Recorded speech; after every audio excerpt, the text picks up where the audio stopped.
Hello everyone, आज की video में हम कंपाउंड इंटरेस्ट के बारे में स्टडी करेंगे। इसके पहले वाली वीडियो में हमने सिंपल इंटरेस्ट के बारे में स्टडी की थी, जिसको हम साधारण ब्याज कहते हैं। कंपाउंड इंटरेस्ट को हिंदी में चक्रवृद्धि ब्याज कहते हैं। तो हम दोनों लैंग्वेज को साथ में लेके चलेंगे। इसमें लगभग हम 5 टाइप के क्वेश्चंस करेंगे और देखेंगे किस टाइप के क्वेश्चंस आ सकते हैं। सिविल सर्विसेज के मेंस में जनरली जो क्वेश्चंस आते हैं बहुत सिंपल होते हैं, क्वेश्चन बेस्ड होते हैं, फॉर्मूला बेस्ड होते हैं और सीधे आंसर्स आ जाते हैं। बहुत ज़्यादा एसएससी लेवल के एग्जाम्स के क्वेश्चंस नहीं आते हैं। हालांकि बेसिक मैं आपको यहाँ समझाना चाहूँगा, अगर आप बेसिक समझ जाते हो तो आप पे क्वेश्चंस बन जाएंगे। तो सबसे पहले हमको ये समझना है कि जो साधारण ब्याज होता है और चक्रवृद्धि ब्याज में अंतर क्या होता है। अगर अब अंतर समझ जाते हो आप तो भी आप पे इस पर एक क्वेश्चन बिना फॉर्मूले के आप पे बन जाएंगे, क्योंकि मैं बेसिक अंडरस्टैंडिंग आपसे एक्सपेक्ट कर रहा हूँ। तो साधारण ब्याज में हमने क्या पढ़ा था कि हर साल जो होता है ब्याज जो होता है वो बराबर रहता है। जैसे कि 1000 रुपये आपने लोन लिया है, वो 10% की दर से आपने जो है आपको ब्याज देना है। तो 1000 का 10% होता है 100 रुपये। तो जितनी साल के लिए भी आपने ये लोन लिया है, हर साल आपको कितना देना पड़ेगा? 100 रुपये ही देना पड़ेगा। ये फिक्स रहता है।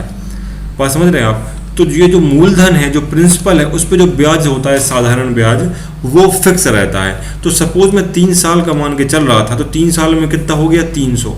या फिर इसको आप डायरेक्ट भी जोड़ सकते हो कि 10% 3 साल का साधारण ब्याज है, 3 साल का हो गया 30%, तो सीधा 300 रुपये आप निकाल सकते हो।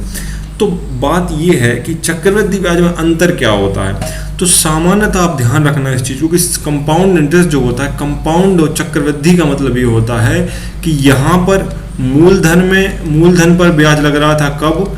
ये लग रहा था साधारण ब्याज में। देखो, मूलधन पर ब्याज लग रहा था 10%। लेकिन चक्रवृद्धि ब्याज में ये अंतर होता है कि मूलधन के अलावा इसके साथ साथ जो ब्याज लग रहा है उस ब्याज पर भी ब्याज लगता है। मतलब इंटरेस्ट पर इंटरेस्ट आपको देना पड़ता है। मतलब ये है कि पहली साल में तो देखो 10% और 10% ये सेम ही रहता है। पहले साल में जो होता है, पहले साल में दोनों बराबर होते हैं।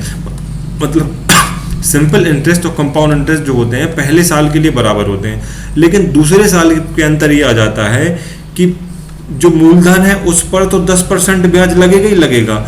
जो पहली साल में ब्याज लगा है आपको 100%, इस ब्याज पर भी आपको 10% के दर से ही ब्याज देना पड़ेगा।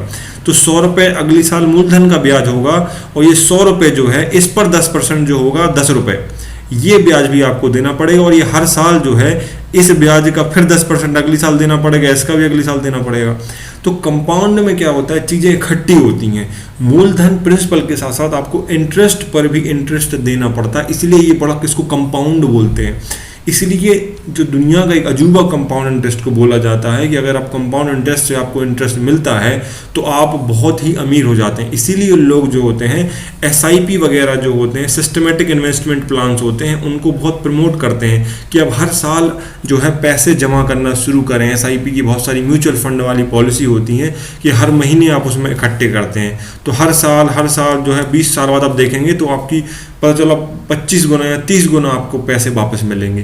तो कंपाउंड इंटरेस्ट को यहाँ एग्जाम्पल से समझाया हुआ है। सपोज $200 आपने इन्वेस्ट किया है 2 साल के लिए 3% की दर से। तो 3% 200 का होता है $6। तो 2 साल के लिए है, तो पहली साल के लिए भी $6 होगा, दूसरी साल के लिए भी $6 होगा। मतलब टोटल कितना हो गया? $12। लेकिन कंपाउंड में ये अंतर हो जाएगा कि देखो पहली साल के लिए तो $6 ही रहेगा, लेकिन अगली साल के लिए चूंकि यहाँ मूलधन 200 रुपये फिक्स था, लेकिन जब दूसरी साल का निकालेंगे तो 200 के अलावा $6 जो ब्याज है ये भी जुड़ जाएगा। तो पहले मूलधन जो 200 था, अब दूसरी साल के लिए 206 मान के आगे बढ़ेगा। तो 206 का जो है आपको 3% की दर से निकालना पड़ेगा और वो आएगा 6.18। तो पहली साल का $6 और दूसरी साल का $6.18, ये आ गया आपका टोटल $12.18। ये अंतर आप अच्छे से समझ के याद रखना कि साधारण ब्याज और कंपाउंड इंटरेस्ट में ये अंतर है कि कंपाउंड में ब्याज पर भी ब्याज लगता है। तो पहली साल के लिए दोनों बराबर होते हैं, लेकिन दूसरी साल से कंपाउंड इंटरेस्ट में, चक्रवृद्धि ब्याज में मूलधन के साथ साथ वो ब्याज भी जुड़ जाता है और इस नए मिश्र धन को हम अगले साल के इंटरेस्ट के लिए मूलधन मान के चलते हैं। बात समझ में आई? आप उसको प्रिंसिपल मान के चलोगे तो दूसरी साल के लिए प्रिंसिपल कितना हो गया? 206 हो गया, क्योंकि $6 जो ब्याज था इसमें जुड़ गया है। इसलिए जो अगला ब्याज आएगा वो इसको मूलधन मान के निकाला जाएगा और डेफिनेटली वो 6 से ज़्यादा आएगा, तो आया 6.18। तो 12.18, जबकि यहाँ कितना आ रहा था? 12। बात समझ में आई क्या? ये आपको ध्यान रखना है, ये अंतर होता है। इसके अलावा हम आपको कुछ फॉर्मूले बता देते हैं। तो हमने आपको पहले एक फॉर्मूला बताया था कि जो अमाउंट होता है वो क्या होता है, प्रिंसिपल प्लस क्या होता है, प्लस वो इंटरेस्ट होता है। ये फॉर्मूला हमारे तो वही रहेगा, कांस्टेंट रहेगा। तो यहाँ पर भी क्या हो जाएगा, केवल ब्याज चेंज हो जाएगा। लेकिन याद रखना एक कंपाउंड इंटरेस्ट का जो फॉर्मूला होता है वो आपको अच्छे से याद रखना है कि हम यहाँ पर भी दूसरे साल का भी हम अमाउंट का ये फॉर्मूला याद रखेंगे। और अमाउंट का फॉर्मूला होता है ये आपको अच्छे से याद रखना है, टी, ये होता है टाइम और ये होता है ईयर में। बात समझ आई आपको? ये फॉर्मूला आपको याद रखना है। लेकिन ये अमाउंट का फॉर्मूला है। किसका फॉर्मूला है? अमाउंट का फॉर्मूला है। किसका फॉर्मूला है? अमाउंट का फॉर्मूला है।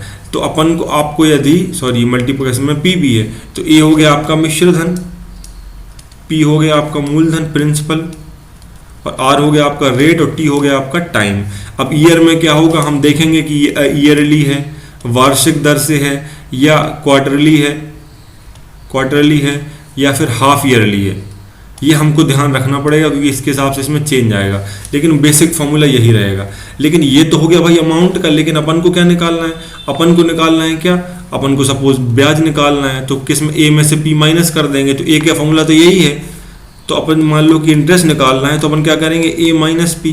तो भाई ए का फॉर्मूला तो अपन को पता है क्या है, पी 1 माइनस आर बटा 100।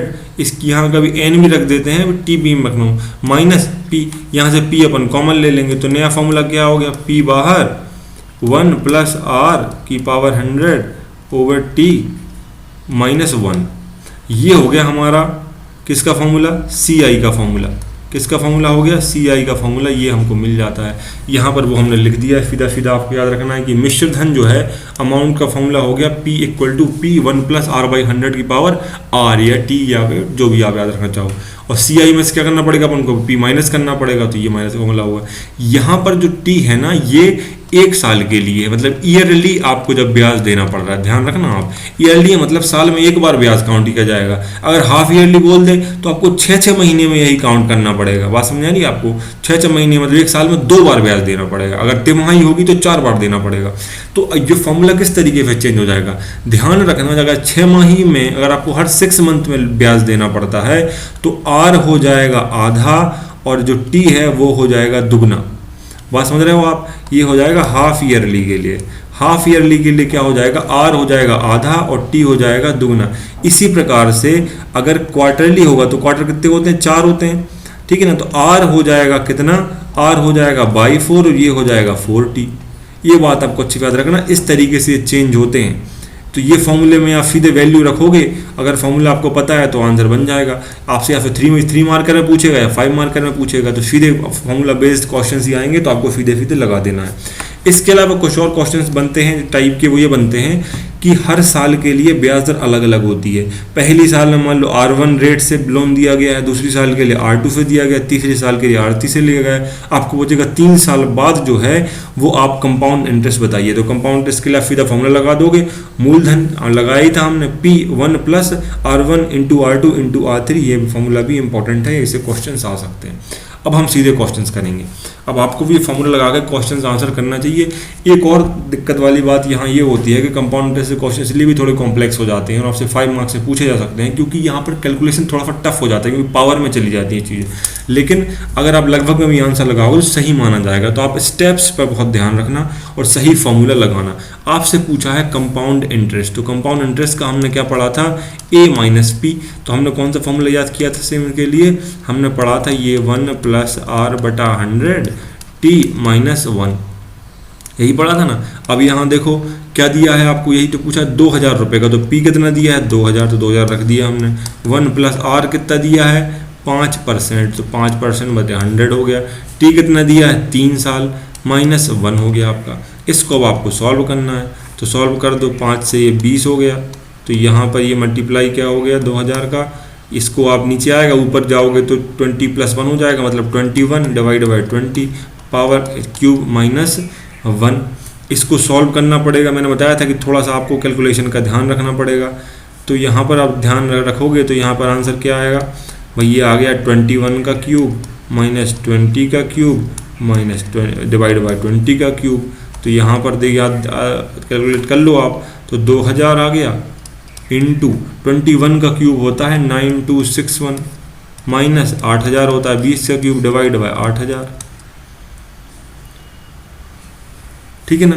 तो ये हो कितना बचा आपका, ये हो गया भाई 2000 इंटू 1261 डिवाइड बाय 8000। 2000 से ये 4 बार कट गया, 1261 को 4 से डिवाइड करो तो आंसर आ गया कितना, 315 लगभग में 25। ये आपका भाई इतना ब्याज आ गया, ये आपका आंसर आ गया।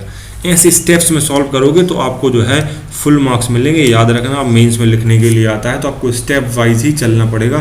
थोड़ा सा कैलकुलेशन मुश्किल होगा लेकिन आप उसको कर लेना। और ऐसे यदि आपको एग्जैक्टली ना समझ में आए तो अब ये लिख के भी सीधा आप जो है रफ में सॉल्व करके सीधा आंसर लिख सकते हो। स्टेप्स का ध्यान रखना, बस छोड़ना नहीं है कोई भी चीज़। क्वेश्चन नंबर दूसरा देखते हैं, इसको भी आपको सॉल्व करना चाहिए। यहाँ पर देखो ब्याज कितना दिया हुआ है, तिमाही में मैंने इसीलिए दिया हुआ है ताकि आप आराम से समझ पाओ। तो फिर से हम फॉर्मूला लगाएंगे। CI का मतलब फॉर्मूला क्या था, P1 plus R divide by 100 की पावर T माइनस 1, ठीक है। CI इक्वल टू P कितना दिया है, ये दिया है 1 प्लस, ध्यान रखना आप कितने माह का पूछ रहा है, 9 माह का पूछ रहा है। 9 माह के लिए निकालना, जबकि ब्याज हर साल 3 बार देना पड़ रहा है, मतलब हर साल में हर 3 माह में ब्याज देना पड़ता है। तो अपन को 3 बार का मतलब 9 माह के लिए निकालना है, मतलब टोटल ब्याज कितनी बार काउंट होगा, 3 बार। अब R दिया है आपको कितना, 15%, लेकिन मैंने बताया था कि तिमाही में क्या होता है, R बाई 4 हो जाता है कि नहीं होता है। तो बाई 4 होगा तो 100 इंटू 4 हो जाएगा 400 T। अब T देखो यहाँ पर ईयर कितना दिया है, 9 माह, कितना दिया है, 9 माह। तो मैंने फॉर्मूला आपको क्या बताया था कि क्वार्टर कितने होते हैं टोटल, 4। तो फॉर्मूला क्या हो गया था हमारा, 4T, ये हो गया था हमारा पावर में 4T। तो T यहाँ पे कितना दिया हुआ, 9 माह है। तो 9 को हम क्या लिख सकते हैं, 9 को हम क्या लिख सकते हैं बताओ, 9 को हम लिख सकते हैं कि 3/4 ईयर। आसानी के लिए 9 माह तो नहीं रख नहीं सकते क्योंकि 12 माह का 1 साल होता है, तो 12 को हमको रेशियो फॉर्म में लिखना पड़ेगा। तो 9 माह को हम 3/4 ईयर भी लिख सकते हैं ईयर के फॉर्म में। तो ये हमारा 4 से 4 कैंसिल हो गया, पावर कितना बचा, 3। अब इसको आपको सॉल्व करना है, तो आप सॉल्व कर तो कितना आ रहा है, 51,200 1 प्लस 15 से इसको डिवाइड कर दो, ठीक है ना। इसको डिवाइड कर दो, आप कितनी बार कट रहा है, 5 से काट दो, 5 3 15 80।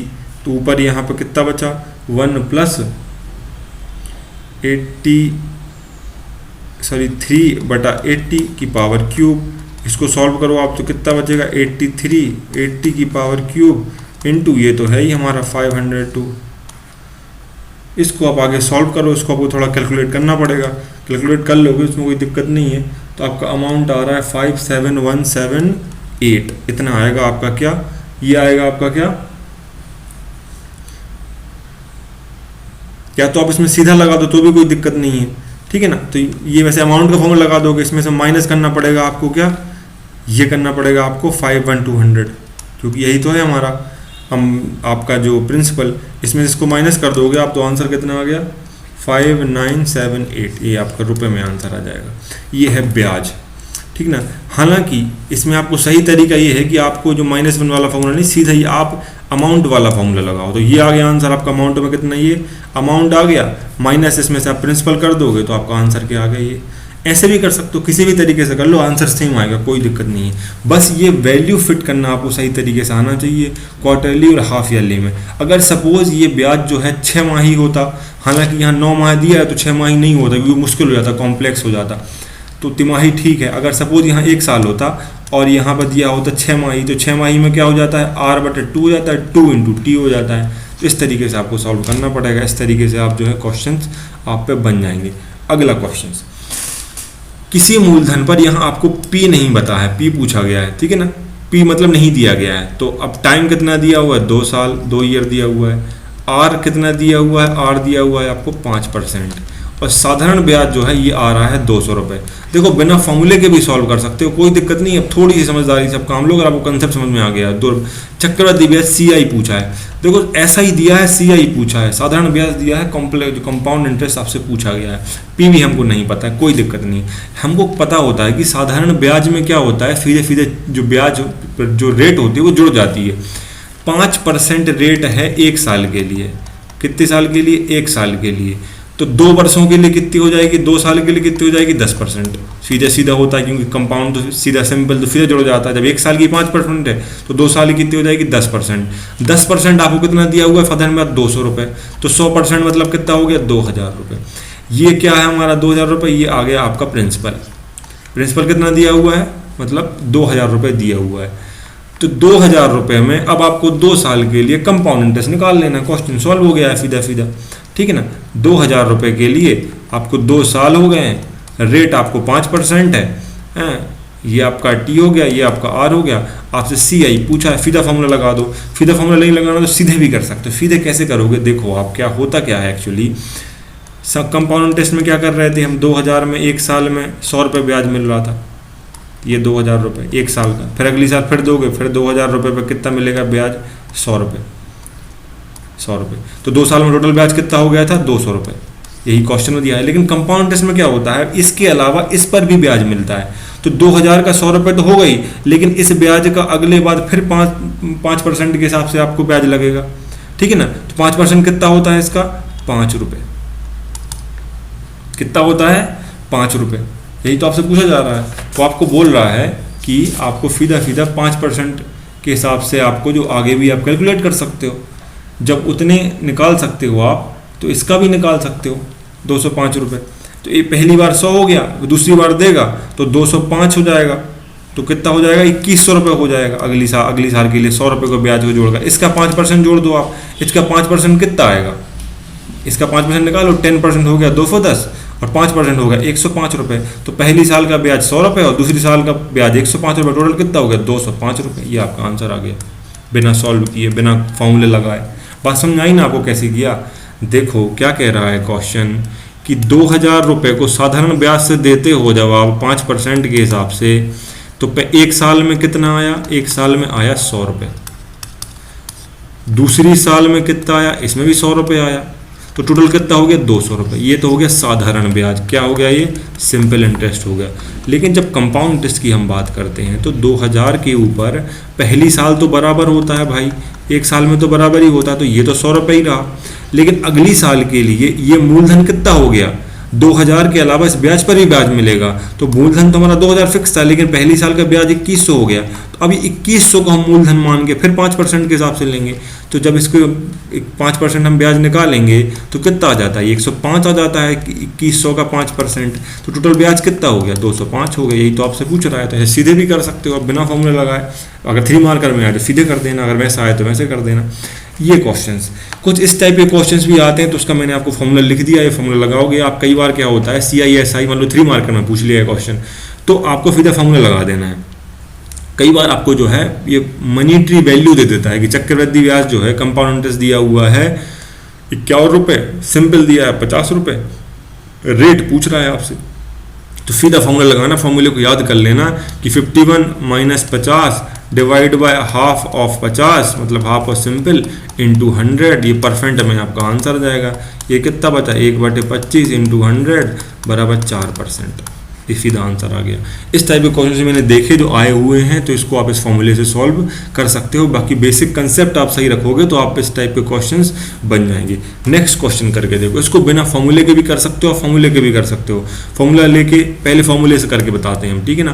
पहले फॉर्मूला कर लो, मान लो 5 मार्क में आ गया तो आपको फॉर्मूले से ही करना पड़ेगा। तो फॉर्मूला लगा लो। क्या पूछा है आपसे, तो वह धनराशि क्या है, मतलब आपसे जो है इसमें क्या पूछा गया है, इसमें आपसे निश्चित धनराशि 5% रेट दिया हुआ है। सम पूछा हुआ है कि वो पैसा निकालिए टोटल कितना था। तो भाई आसान है, कोई दिक्कत नहीं, हम फॉर्मूला लगाते हैं, ठीक है ना। हम लगाते हैं, कोई निश्चित धनराशि पर रेट कितना दिया है आपको, रेट दिया है 5%, टाइम दिया है 3%, टाइम दिया है 3 ईयर, और CI दिया है आपको 1261 रुपये। हम CI का फॉर्मूला लगा देते हैं। लगा दो भाई। CI का फॉर्मूला अपन ने क्या पढ़ा था, P1 + R डिवाइड बाय 100 की पावर T माइनस 1। P तो कॉमन ले लिया तो -1। ये लगा दो फॉर्मूला। P कितना दिया है, P हमको नहीं दिया है, ये CI दिया है 1261 इक्वल टू P1 + R हो गया हमारा 5 डिवाइड बाय 100, T दिया है 3 साल -1। P इसको सॉल्व कर लो, 20 हो गया, ऊपर जाएगा तो +1 हो जाएगा, तो 21/20 की पावर क्यूब -1, ठीक ना, इक्वल टू P। इसको सॉल्व कर सकते हैं, 21 का क्यूब जो होता है वो कितना होता है, वो होता है 9261 डिवाइड बाय 20 का क्यूब होता है 8000 -1, ठीक है ना।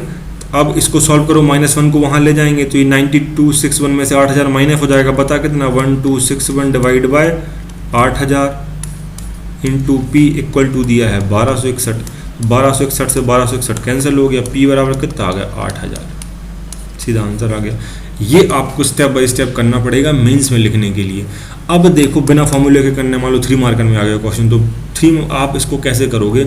मैंने आपको क्या बताया कि इन चारों ऑप्शंस को ध्यान से देखो। अब अपन कोई भी एक ऑप्शन, यहाँ पर अलग अलग ऑप्शंस दे रखे हैं। देखो 9000 नहीं हो सकता है ऑप्शन। क्यों नहीं हो सकता है, क्योंकि 9000 का 5% निकालोगे तो कितना आएगा, लगभग 450 रुपये आएगा। 450 रुपये 3 साल का ब्याज कितना हो जाएगा, वो आपका 1300 के ऊपर हो जाएगा। तो ये तो 1261 नहीं हो, जब सिंपल इंटरेस्ट भी 1300, 450 करोगे ना आप तो 1350 हो जाता है ब्याज। जब साधारण सिंपल ब्याज ही 9000 के 1261 के ऊपर जा रहा है तो ये तो ऑप्शन नहीं हो सकता। इन तीनों में से कोई आंसर होगा। अब अपन इन 84 ये कम है, एक बीच की कोई एंटिटी ले लेते जो कैलकुलेशन आसान हो। सपोज 8000 ले लिया, अगर 8000 सिंपल इंटरेस्ट के हिसाब से होता तो इसका 5% होता है 400 रुपये। कितना होता है 400 रुपये, तो 3 साल का कितना हो जाएगा 1200 रुपये। ठीक है, हम आसपास ही हैं, या हो सकता है कि 1200, लेकिन यहाँ पूछ रहा है कंपाउंड इंटरेस्ट। कंपाउंड इंटरेस्ट में क्या होता है, कंपाउंड इंटरेस्ट में होता क्या है एक्चुअली, खाली जगह देख लेता हूँ, सपोज यहीं पे कर लेते हैं। सपोज कंपाउंड इंटरेस्ट में क्या होता है कि 8000 रुपये आपको 3 साल के लिए जो है, ये हो गया 1 साल के लिए, ये हो गया 2 साल के लिए, ये हो गया 3 साल के लिए, ठीक है ना। ये हो गया 3 साल के लिए, ये 1 साल, ये 2 साल, ये 3 साल। 5% ब्याज लग रहा है। सबसे पहले तो 5% अपन निकाल लेंगे, तो भाई ये हो गया 400 रुपये इधर, ये 400 रुपये इधर और 400 रुपये इधर, ये तो सेम ही रहेगा। अब कंपाउंड में क्या होता है, मूलधन के अलावा, मूलधन का तो अपन ने निकाल लिया ब्याज, अब ब्याज का ब्याज भी जोड़ना है अपन को। तो सबसे पहले 400 का ब्याज जोड़ो। आप क्या जोड़ो, 400 पे 20, इसका भी 5% निकालना पड़ेगा। 5% रेट दिए गए तो 400 का 5% कितना होता है 20 रुपये। कितना होता है 20, तो भाई 20 ये इधर जुड़ेगा, इधर भी जुड़ेगा, दोनों जगह जुड़ेगा, ठीक है ना। तो ये हमारा क्लियर हो गया। अब आ जाओ इधर, मूलधन का जोड़ लिया है, इस 20 का इस ब्याज पे फिर से ब्याज लगेगा 1 साल का। तो 20 का 5% कितना होता है, सबसे पहले तो इस 20 का यहाँ भी 20 जुड़ेगा, क्योंकि ये वाला 20 भी तो रहेगा आगे के लिए। ध्यान से समझना आप, 400 सम कांस्टेंट है, ये ब्याज का ब्याज हमने यहाँ जोड़ दिया, ये वाले 400 का हमने यहाँ जोड़ दिया, ये वाले 20 का हमने एक बार यहाँ जोड़ दिया। अब ये जो आखिरी में 20 हमारा बचा हुआ है, इस 20 का भी 5% लेना पड़ेगा, और इस 20 का 5% कितना होता है 1। कितना होता है 1। अब टोटल ब्याज को आप जोड़ दो, ये भी एक तरीका है सॉल्व करने का। 3 साल के लिए अलग अलग जोड़ लो, तीनों के अलग अलग ब्याज का ब्याज निकाल लो, उसके बाद में उसी रेट से, जिस रेट से सवाल में दिया हुआ है। तो 3 साल का 400 हो गया हमारा, कितना 1200 हो गया भाई। इसके अलावा इस 20 का, यहाँ तो साधारण ब्याज के बराबर ही था, इस 400 का फिर 5%, तो ये 20 अब मैंने जोड़ लिया भाई, ठीक है ना। यहाँ इस 20 का इस 20 में यहाँ 20 जोड़ लिया। उसके बाद जो अंतिम 20 है, उस 20 का अपन क्या करने पड़ेगा, इसका भी 5% निकलेगा, तो वो आ गया 1। टोटल जोड़ दो, सॉरी ये 3 बार है ना, 2 बार इधर है, 1 बार इधर है, 20 + 20 + 20, ये हो गया 1261। ऐसे आप डायरेक्ट भी कर सकते हो, इस तरीके से भी आप कर सकते हो, और वैसे भी कर सकते हो, जैसे आप करना चाहो वैसे कर सकते हो। इस तरीके से कंपैरेटिवली आसान हो जाता है। और सिंपली जब 2 साल तक के लिए दिया हो, देखो 3 साल का भी कर सकते हैं हम। 3 साल तक के कैलकुलेशन के लिए आपको फॉर्मूले की जरूरत नहीं है, यदि 3 मार्कर में आ जाए। आप सिंपल सीधा जोड़ देना, आप ब्याज निकाल के 3 बार क्वांटिटी लिखना, 3 बार के ब्याज लिखना आप, उसके अलावा ब्याज का ब्याज उसी रेशो से निकाल देना, सबको जोड़ देना, तब भी आंसर वही आएगा। इस तरीके से भी आप कर सकते हो। ये कुछ 5-6 टाइप के क्वेश्चंस थे जो आ सकते हैं। आप इन सबको देखोगे, फॉर्मूले याद रखोगे तो क्वेश्चंस बन जाएंगे। ये कंपैरेटिवली इजी आते हैं क्वेश्चन, तो ये बेसिक समझाने का मेरा उद्देश्य था। अगर आपको वीडियो हेल्पफुल रखा हो, चैनल को सब्सक्राइब जरूर करें। Thank you so much for watching, all the best for exams.